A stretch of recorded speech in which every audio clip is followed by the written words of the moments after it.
commercial repositioning taking place. You can see the asset structure changing in and around this level. They're between sort of 43.15 and 43.23.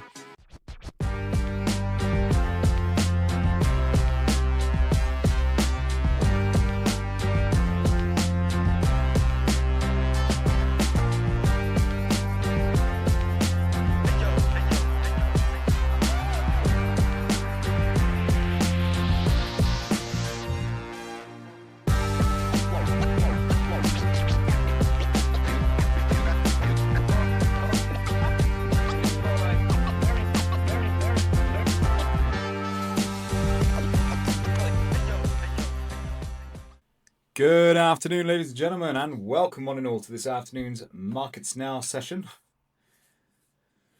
I believe it is the 20th of October, closing on in Halloween. Good afternoon to you, Jack. Good to see you, buddy.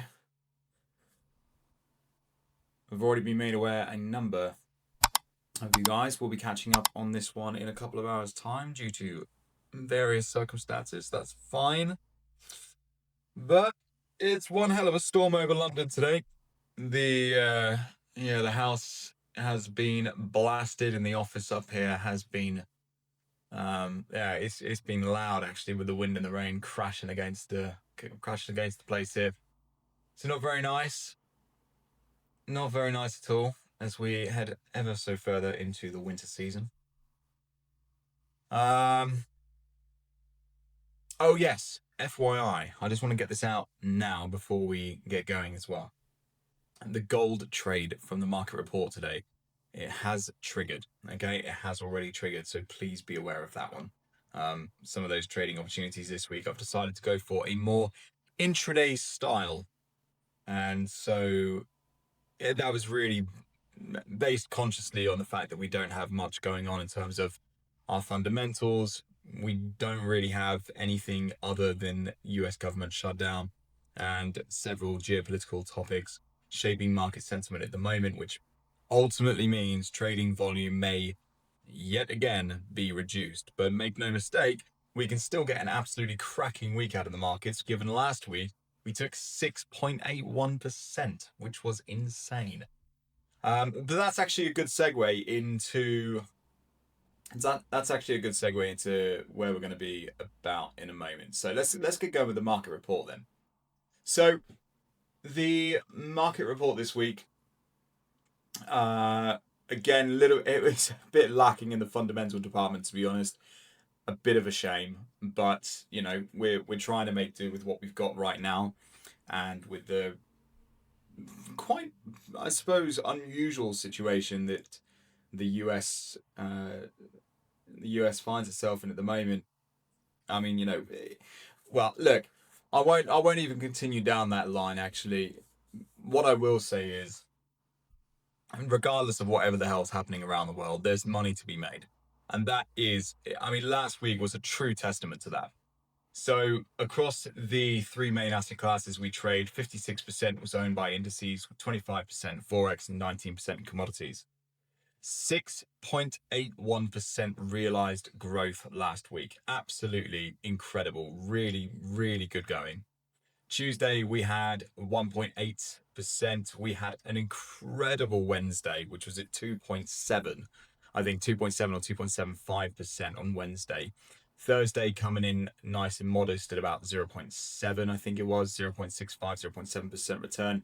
And then Friday, after having closed in on the UK Brent trade that we were hanging on to for a while and the Aussie CAD short, we managed to get another over 1%. I think it's about 1.5% closed in on the Friday afternoon. I didn't actually manage to take any US trading opportunities on Friday afternoon, though. There is that. The US Opens were pretty shoddy, but yeah, really, really impressive results. We took 16 trades, 9 shorts, 7 longs, and yeah, all was pretty good. I mean, Aussie CAD was absolutely fantastic for us because we got the long and the short to back it up. which was great. Really, really good. But anyway, you can download your own copy of the market report so you can read the portfolio breakdown and weekly return. Before I forget, good afternoon to everybody out there on YouTube as well. I know you guys will be out there watching this and catching up on the YouTube side of things soon enough. Please, of course, and as always, feel free to come in, join in the trading room. It is free for you guys on the basic tier, and you can download your own copy of the market report.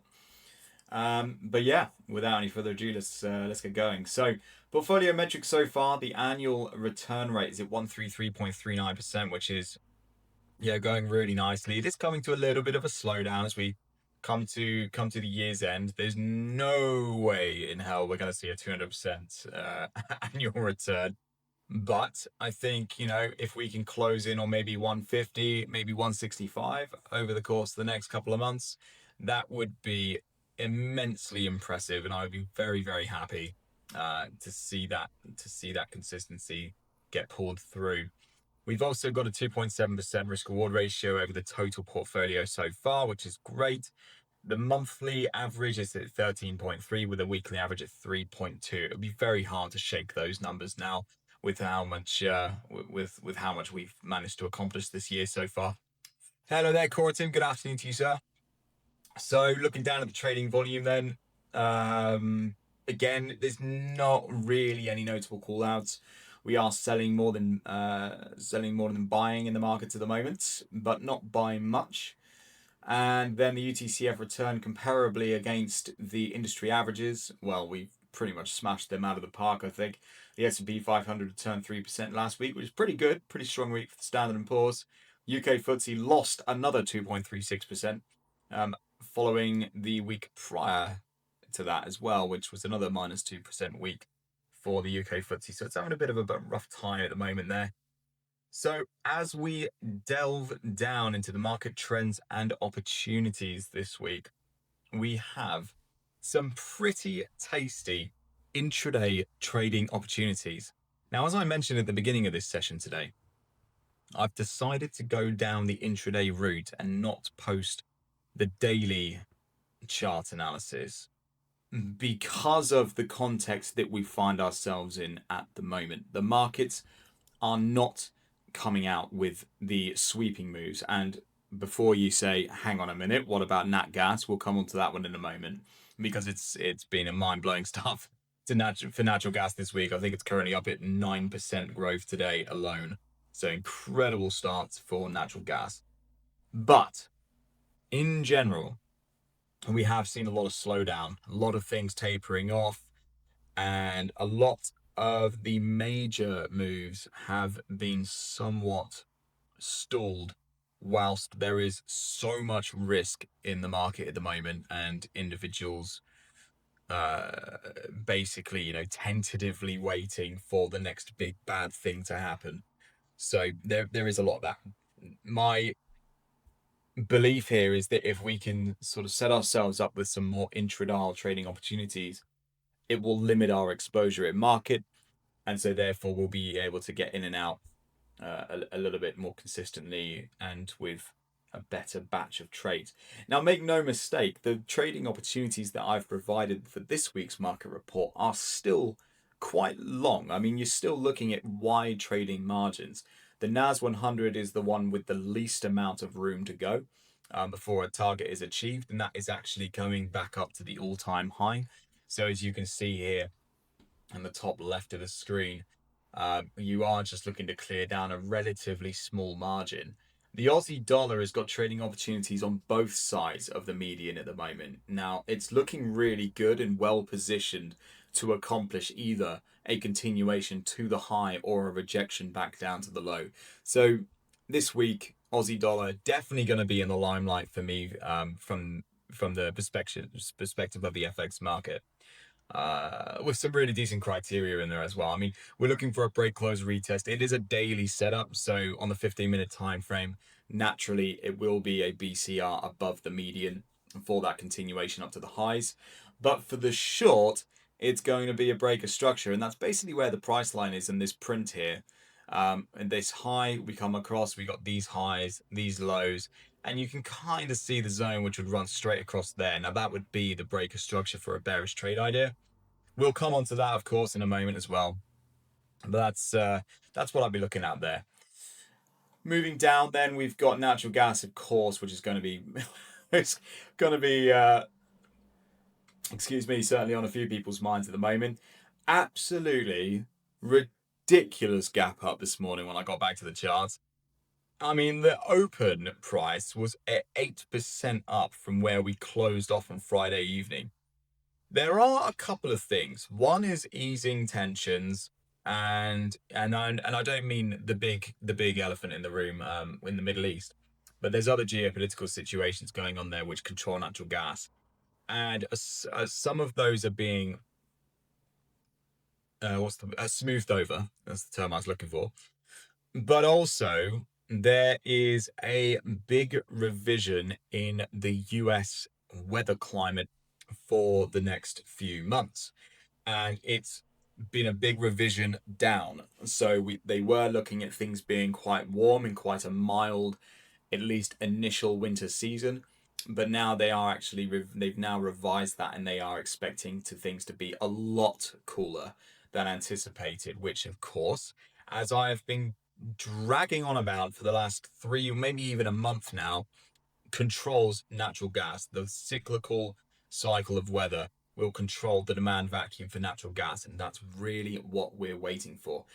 This is exactly what we were waiting for, but I mean, look, you never you're never going to be able to land an 8% gap in natural gas. I mean, not unless you had a target profit which was miles away from where you were trading and stuff like that, not for a long time. So it is what it is, and that's fine.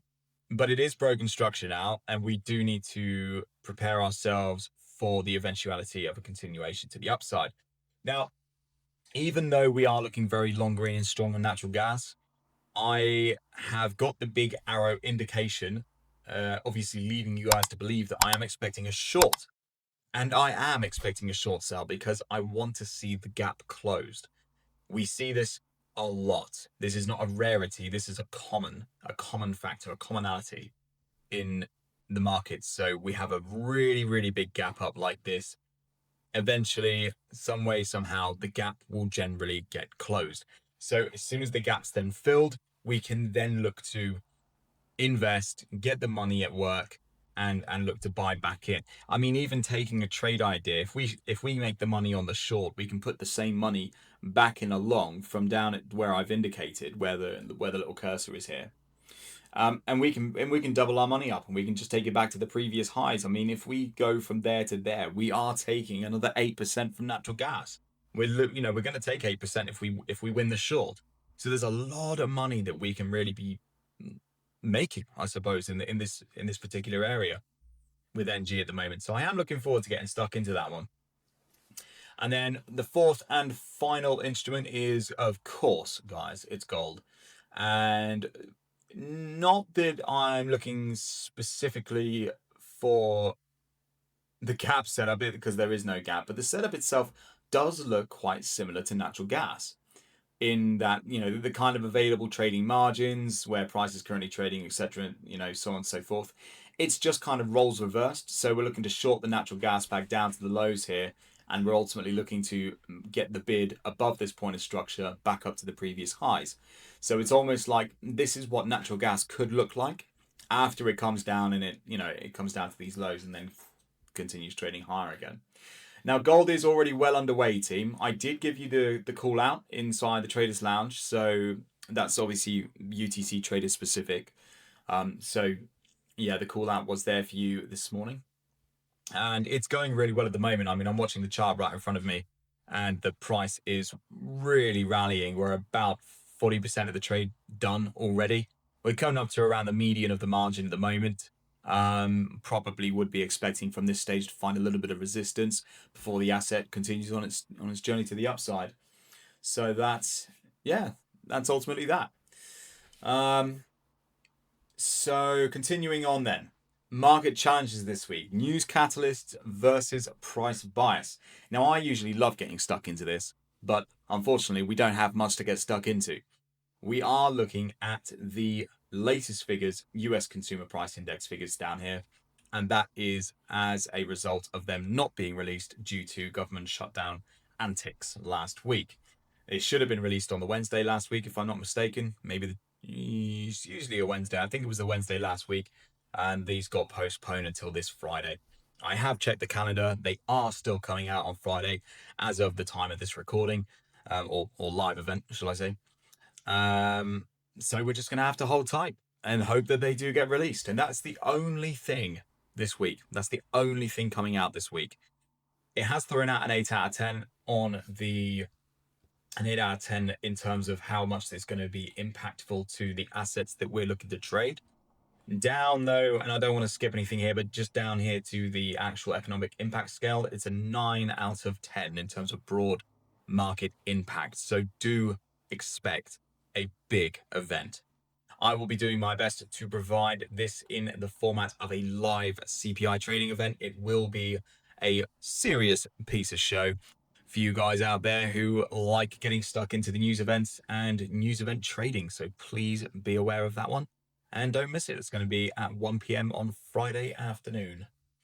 And finally, then at the end of the market trends and opportunities, we have the state structure volatility index, where we've got some notable callouts. We've got a 12% increase in long orders in gold, which is one of the notable callouts. Natural gas is closer to 30% bought. So just over the weekend, we've increased in NG by about 30%, which is huge, by the way. If you don't have a really thorough understanding about how it works, is huge. That is a lot, billions of dollars of capital inflow going into natural gas on the assumption that the US is embarking on a very colder winter season than initially anticipated. So it's a good indicator that we should probably look to start buying in relatively soon as well. But what I would say is a lot of those long orders could be further down from where we're currently trading on natural gas. So you have natural gas trading, let's say here, for example, currently. Well, the extra 30% of those orders, the $2.7 billion capital inflow that's coming over the weekend, could well be situated down here. So the market's going to grind away down there, then the orders are all going to trigger, and then the true continuation begins. That's what I hope is going to happen. That's what I'm kind of aiming for here for us all. Now, in terms of the third and final page of the market report this week, we've got the economic and order book impact report as always, as we've just had a little insight on the US Consumer Price Index data. That is month over month and annual data for both core and base inflation rates is all out on Friday afternoon. So please do not miss the session if you are around. It will likely be a good bit of fun. Going down even further, we got 25% across the board, 25 all on each quarter of the impact gauge. This is per asset class. We've got indices, fixed income markets, that's your commercial retail bonds and commodities at the moment. No real notable call outs. They all are really stable at the moment, team, and they should be. When you have a lot of market risk at the moment, which is, currently flowing in around the market, generally speaking, you're never going to branch too far away from that median. I would say the fixed income market and the commodities markets are a little bit over the threshold.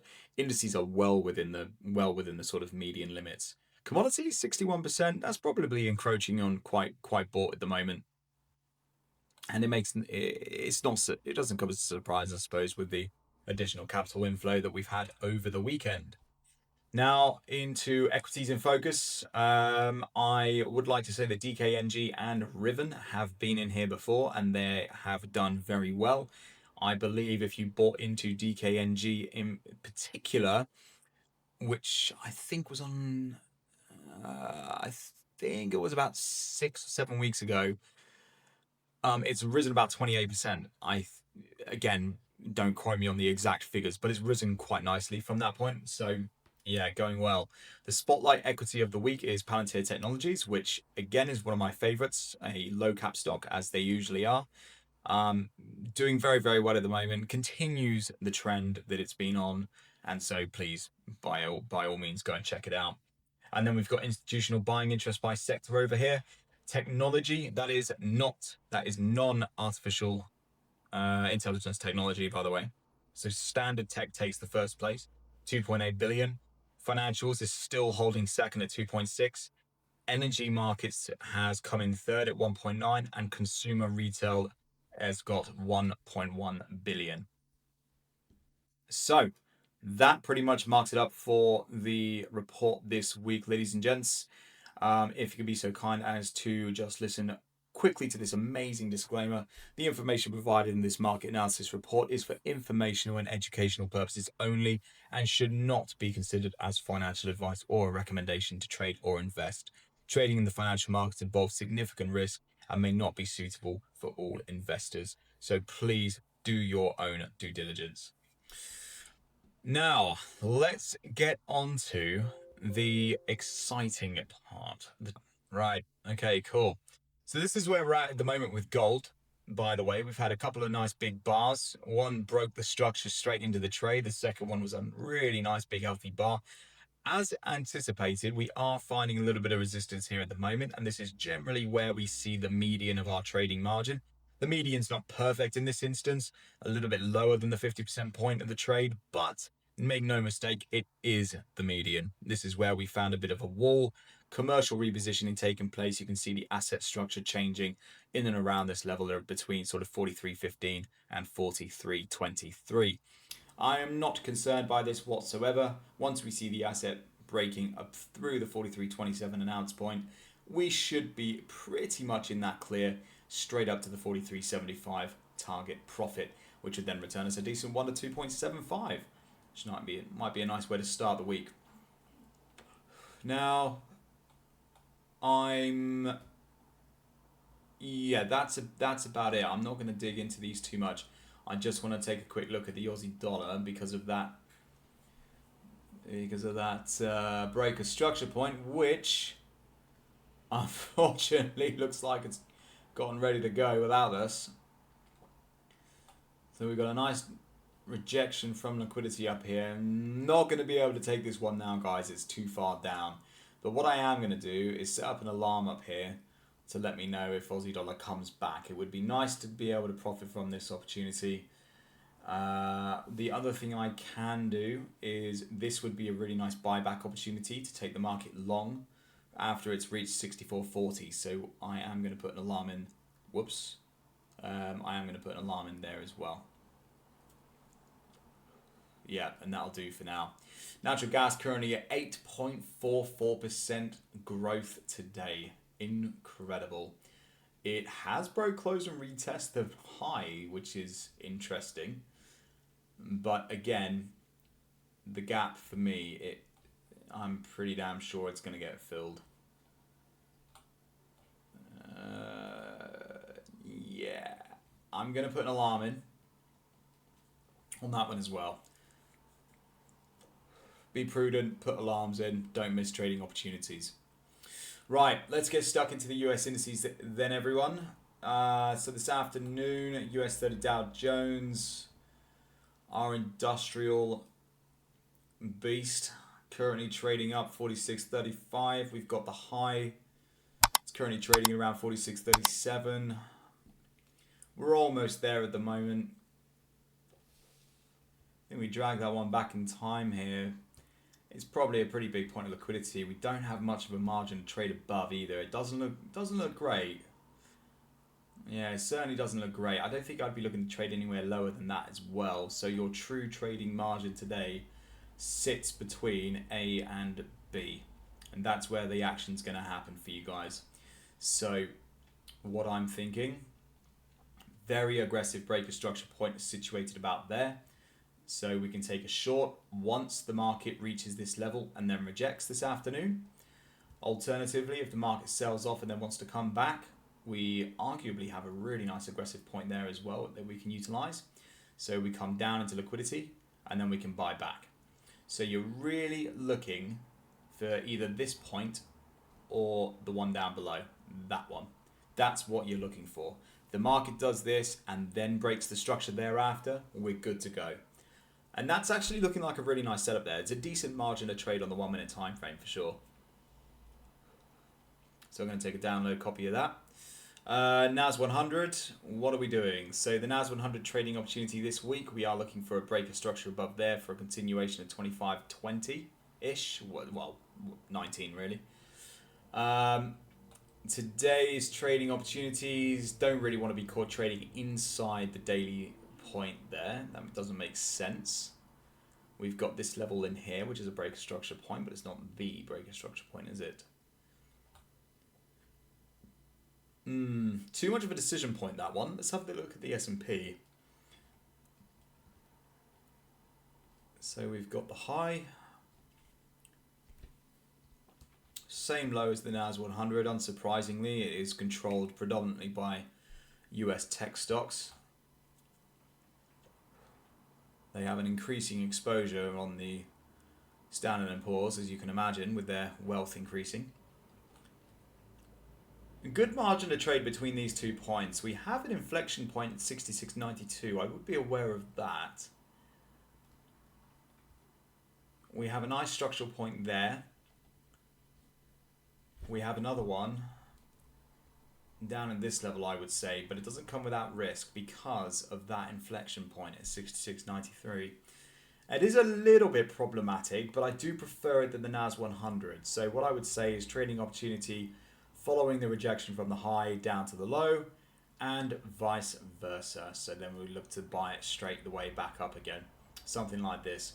But just the same as the NAS 100, you are looking at the rejection from this area up above and the area down below first.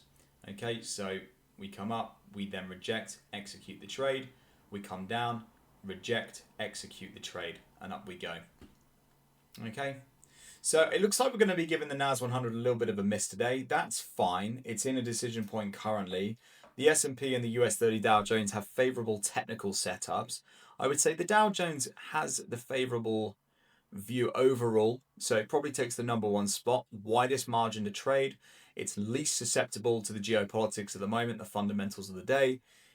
So it is a good one. It's the best choice.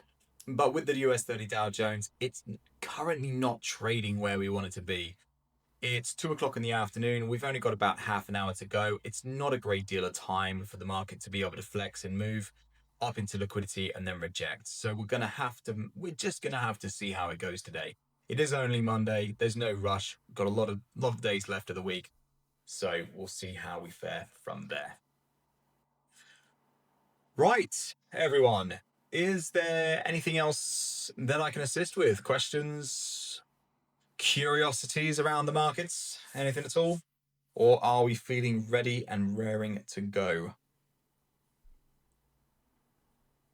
All right, Asif, let's go. Yeah, no worries, Coratim. Good man. Good afternoon to you, Nadia. Asif says, when trading off a daily chart, how do you decide on the break of structure? Yeah, all good, Nadia. Yeah, nice one. When trading off a daily chart, how do you decide on the break of structure? Okay, so if I'm looking at a daily trading opportunity, I'm going to close my eyes. Right, let's go there. Right, NZD-JPY. So daily time frame. Okay, I'm looking at the daily chart. I'm going to build this up slowly. We've got the floor down here, really nice. We've got the ceiling up above. We know that we're in an established range. Equal highs, equal lows. Lots of capital inflow, getting ready for that next commercial move, either up or down. Then, when it comes to the breaker structure point, I'm going to look at this exactly the same way as I do on a 1 minute chart or a 15-minute chart or a 1 hour chart. It's all the same process. The time is merely a label in the background. That's how I want you to think of it. So the breaker structure for an opportunity like this, I would be thinking to myself, right, well, we've got some inflection going on around here. We've got capital change of hands going on around this area. It's kind of good. So what we'll do is we'll drag a zone right the way through here. And that then becomes my breaker structure point. And so what I will do in this instance is I'll go down to my 15-minute time frame, right the way down on the scale, and I will actually look at more of a break, close, and retest entry point. to gain access to this. So for example, we've kind of got this break close retest here. Maybe that's not good enough. Maybe we want something a little bit more sort of bigger push in, bigger corrected back down, because we are at the end of the day thinking about a daily trading opportunity here. So we've got the break close, the retest. Maybe we'll be looking to get into the trading opportunity about there. So upon the continuation, entry, target, and of course the stop loss, which would sit at the 50% point of these two margins down below, yielding a 1 to 2.5. And that would be your trading opportunity. Yeah. So let's just go through the process once again. Let's have a look at the Euro Oz daily time frame. Again, another ranging asset. Okay, so we've got the ceiling, we have the floor, which is about here, equal number of highs and lows, equal number of buyers and sellers in the market. We are looking at the potential for a break of structure point, I would say, if we know obviously it's come from the high. So about where the price line is now, to be honest, isn't it? Because we can see there's lots and lots of commercial activity in this area at the moment. You can see all these highs and these lows coming into the market. And that's where there's loads and tens of millions of dollars being injected into the market here. So then we go down to the 15-minute time frame. We now have a really big, nice, beautiful margin of trade. We'll be saying to ourselves, right, well, this is a really big daily, break of structure point. So let's look at a possible break of, a possible break, close, retest, come down, break, close, retest, continuation. And then the trading opportunity somewhere around there, targeting down here with our stop loss, nice margin above the zone above for around a 1 to 2.5 return. Now, these two particular examples I've just outlined for you, they have included BCRs, but it's not always the case. Remember that the BCR is a critical tool that you have to use at your disposal to increase your confluence of the trade idea. You can, excuse me, and always have the capacity to just purely trade a breaker structure. You could just be a breakout trader permanently. But the BCR is a really, really tactful play. And what I find, especially in the economic climate we're in at the moment, lots of fear, lots of uncertainty, all in the mix here. The break close retest gives you an extra bit of confluence that the market really is going to travel in the trajectory that you believe it is. And that's what I say about that, as always. So yeah, so Asif says, is it on the same daily or a lower time frame, maybe 4 hour? It's always, is it on the same daily or the lower time frame, maybe? Yeah, no, always, yeah. Breaker structure could be on the daily time frame. You just go down, you can work things out on a lower time frame, like the break close retest and stuff like that. The actual execution criteria. I mean, the chances are, if you want to trade a breaker structure, you can do the highs and the lows on the daily and then go down on a 15-minute time frame or a 4-hour time frame and create the breaker structure on that time frame instead. You can do that. You've kind of got the flexibility there. It's not necessarily subjective because you're always going to be looking at the same point. If you're, let me try and find a market that's not ranging, which would be quite helpful for what I'm going to show you next. So for example, we could possibly use this one. So pound yen, daily time frame, we've got this level down here and we've got this level up here. Now, you've just created a nice margin to trade, but there's not really the breaker structure point to be utilizing on this one because there's a lack of data. So maybe from this low here, that might be looking like a pretty decent breaker structure point. But what you can do, if you go down to the 15-minute time frame and you're looking for that breaker structure element to get yourself into a trade, I would say,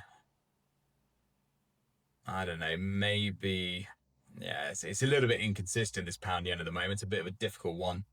But if we had that there as the breaker structure point you're looking for, on the daily time frame, that point is that point that we just ironed out, right?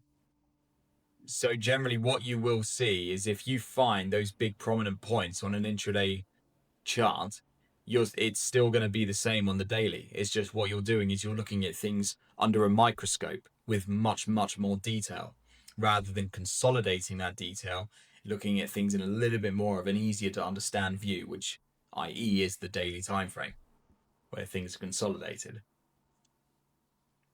Hey, morning, Calvin. Yeah. Okay. Yeah. No worries. No problem at all, Asif. So that's going to be it then, guys. If you have any further questions or queries, please feel free to shout it out in the general chat. If it's around the market report and stuff, that'd be great. And if you have any other, bits and pieces you're looking at this afternoon, charts and stuff that you want to discuss, please feel free to fire them in, and I will get back to you ASAP. Really enjoyed talking to you guys last week about the trading opportunities and stuff that you had going on.